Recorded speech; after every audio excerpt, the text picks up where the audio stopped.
Hello everyone, welcome to paramedical विज्ञान। आज का हमारा टॉपिक है एंटीजन एंटीबॉडी रिएक्शन। आज हम जानेंगे एंटीजन और एंटीबॉडी रिएक्शन क्या होता है, इसके टाइप्स क्या होते हैं, इनमें कौन कौन से बॉन्ड्स पाए जाते हैं और इनके बीच में रिएक्शन कैसे होती है। ये सब चीजें हम आज के लेक्चर में जानेंगे। तो एंटीजन एंटीबॉडी रिएक्शन बेस्ड होता है आपका लॉक एंड की मैकेनिज्म पे। जैसे कि आपका एक प्रॉपर ताले के लिए एक चाबी चाहिए होती है, उसी के लिए जो स्पेसिफिक बनी होती है, ऐसे ही हमारा एंटीजन जो होता है एक प्रॉपर स्पेसिफिक एंटीबॉडी के साथ ही बाइंड करता है। मैं आपको दिखाता हूं कैसे। आपका ये एक बैक्टीरिया है, इस बैक्टीरिया के ऊपर कुछ एंटीजन्स प्रेजेंट होंगे। ये आपके एंटीजन्स हैं। अब हम ये हमारी बॉडी में जाएगा तो हमारी बॉडी क्या करेगी, हमारी बॉडी इम्यून रिस्पॉन्स से आपका एंटीबॉडीज बनाएगी।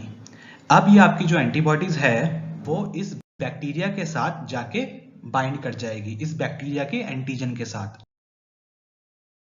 जिस एरिया से ये बाइंड करेगी, एंटीबॉडी के ऊपर जो एरिया होगा जिससे ये बाइंड करती है, इसको हम क्या बोलते हैं, पैराटोप।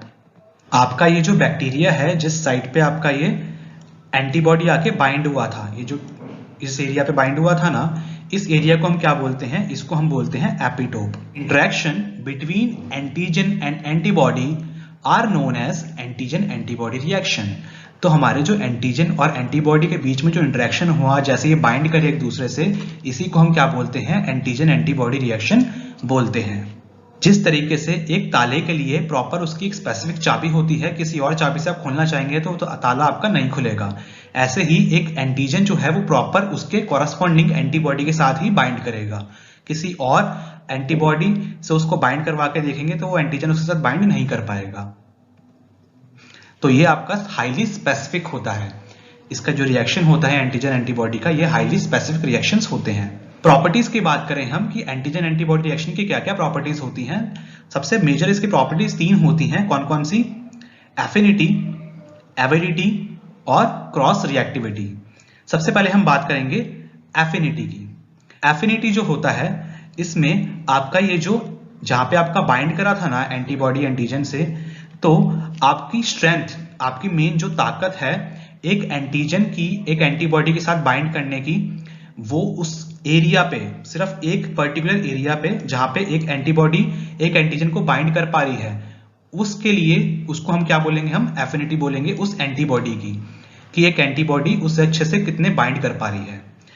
इसके बाद हम देखते हैं हमारी एविडिटी। एविडिटी क्या होता है? आपका ये जो पूरा का पूरा मॉलिक्यूल है ना एंटीजन एंटीबॉडी का, ये जो पूरा कॉम्प्लेक्स बना, इस कॉम्प्लेक्स की कितनी स्ट्रेंथ है, ये कितने अच्छे से कॉम्प्लेक्स आपका बना हुआ है, इसको हम बोलते हैं एविडिटी। ये डिपेंड करता है आपका 3 चीजों पे। सबसे पहला आता है आपका एफिनिटी ऑफ द एंटीबॉडी। जैसे हमने पहले देखा कि एंटीबॉडी जो है उसकी स्ट्रेंथ कितनी है बाइंड करने की एक पर्टिकुलर एंटीजन के साथ। दूसरा चीज, number of binding site of antibody and antigen. आपके जो एंटीबॉडी है उसकी बाइंडिंग साइट कितनी है, एक एंटीबॉडी कितनी एंटीजन के साथ बाइंड कर सकती है। फॉर एग्जांपल आईजीजी अगर है आपकी, तो वो सिर्फ 2 एंटीजन के साथ ही बाइंड कर पाएगी। अगर आपका सपोज करिए आईजीएम है, तो आईजीएम आपका एक साथ 10 एंटीजन के साथ बाइंड कर सकती है, तो वो ज्यादा अच्छे से बाइंड कर पाएगी। थर्ड है इसमें स्ट्रक्चर अरेंजमेंट आपकी एपिटोप की और पैराटोप की। जो आपका एपिटोप है जिसके साथ आपका एंटीबॉडी बाइंड करा आपका पैराटोप के साथ, उसका अरेंजमेंट, मतलब कि वो एक दूसरे से कितने अच्छे से जुड़े हुए हैं, वो चीजें डिपेंड करती हैं आपकी एविडिटी के ऊपर। अब आता है हमारा क्रॉस रिएक्टिविटी। क्रॉस रिएक्टिविटी में इसमें क्या होता है, it refers to the ability of an antibody to bind to similar epitope of different antigen. एक एंटीबॉडी एक से ज्यादा तरीके के एपिटोप के साथ बाइंड कर सकती है, या फिर हम बोल सकते हैं कि एक से ज्यादा तरीके के एंटीजन के साथ बाइंड कर सकती है। इसको मैं आपको एक एग्जांपल समझाता हूं। सपोज करिए 2 ताले हैं, एक ताला जो है उसकी चाबी ये रही। कुछ केसेस में कभी कभी क्या होता है, सेम चाबी से कोई और ताला भी ओपन हो जाता है। अगर आप बाइक वगैरह चलाते हैं तो आपको पता होगा कि कभी कभार कुछ चाबी से, किसी एक बाइक की चाबी है तो दूसरी बाइक भी उसका लॉक खुल जाता है कभी कभार। ऐसे ही आपकी जो एंटीबॉडी है, कुछ एंटीबॉडी की एबिलिटी होती है कि वो एक एपिटोप के लिए पर्टिकुलर बनी है, लेकिन वो किसी और एपिटोप के साथ भी जाके बाइंड कर लेती है, तो उसको हम क्या बोलते हैं, क्रॉस रिएक्टिविटी बोलते हैं। Factors affecting antigen antibody reaction, कि आपके कौन कौन से फैक्टर्स अफेक्ट करते हैं एंटीजन एंटीबॉडी रिएक्शन को।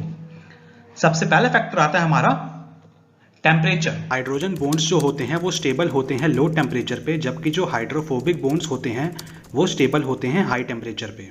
इसके अलावा आपका जो पीएच होता है ना, वो भी आपका एंटीजन एंटीबॉडी रिएक्शन के लिए बहुत ज्यादा इंपॉर्टेंट होता है। फिर आता है हमारा आयनिक स्ट्रेंथ। आपके जो एंटीजन एक एंटीबॉडी के साथ कितनी स्ट्रेंथ से, कितनी ताकत से उनके जो बॉन्ड बने हैं, वो भी आपका डिपेंड करता है। वो भी आपका एक फैक्टर है जो कि अफेक्ट करेगा एंटीजन एंटीबॉडी को रिएक्ट करने के लिए। फिर आता है हमारा एंजाइम्स। कुछ एंजाइम्स होते हैं जो कि एंटीजन एंटीबॉडी रिएक्शन के रेट ऑफ रिएक्शन को बढ़ाने के लिए इस्तेमाल करे जाते हैं।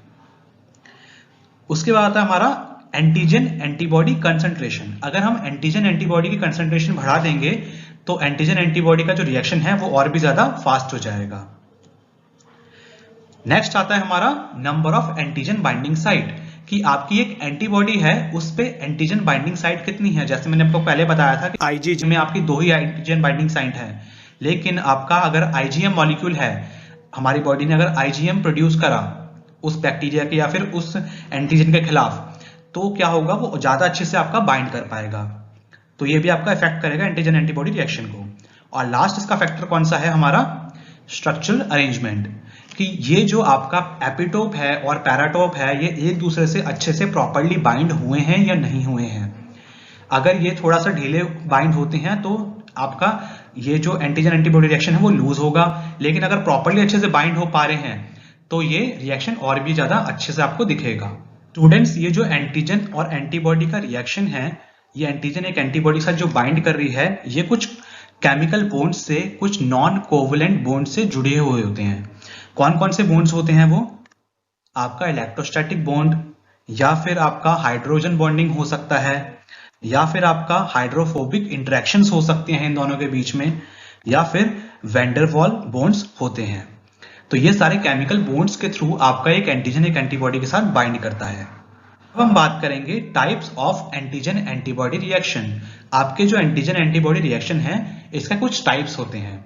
कौन कौन से टाइप्स होते हैं, पहला टाइप है हमारा agglutination, precipitation, complement fixation, neutralization, ELISA, आपका radioimmuno assay RIA, western blotting, आपका ऑप्सोनाइजेशन और आपका ICT मतलब इम्यूनोक्रोमेटोग्राफी। ये सारे जो टाइप्स हैं ये एंटीजन एंटीबॉडी रिएक्शन के टाइप्स हैं जिनको हम आगे के लेक्चर्स में कवर करेंगे। So that's it for today's videos guys. अगर आपको वीडियो अच्छी लगी हो, वीडियो में आपको कुछ भी समझ में आया हो, तो प्लीज वीडियो को लाइक करिएगा, अपने दोस्तों के साथ शेयर करिएगा, और चैनल पे अगर पहली बार आए हो तो चैनल पे जाइए और भी ज्यादा वीडियोस देखिए। अगर आपको लगता है चैनल आपके लिए है तो चैनल को सब्सक्राइब कर लेना। तो मिलते हैं हम नेक्स्ट वीडियो में, तब तक के लिए बाय बाय।